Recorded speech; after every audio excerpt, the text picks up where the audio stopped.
Called a breakthrough skin cancer treatment. This new radiotherapy doesn't just treat the most common kinds of skin cancer, it's much more convenient for the patient as well. 10 News reporter Allison Kropff explains. Carol Zelnick has had basal cell carcinoma before. Her biggest fear is having surgery again. I'm just thinking about getting cut. It makes me just nervous and hot, and I didn't want to do it.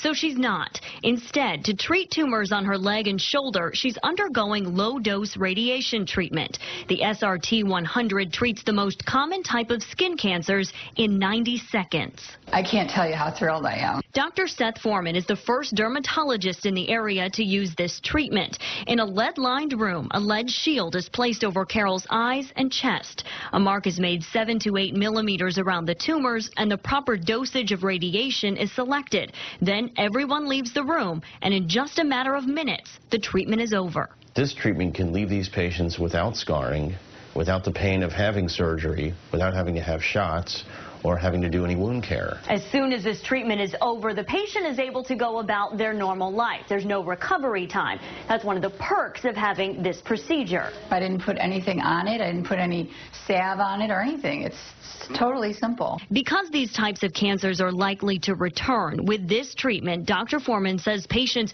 don't have to go through surgery after surgery. Now there's another option for these patients, and it doesn't have to be painful. It gave Carol the courage, hers. I am so happy. You have no idea of how relieved I am to be able to do this procedure instead of getting cut and cauterized. Allison Kropff, 10 News.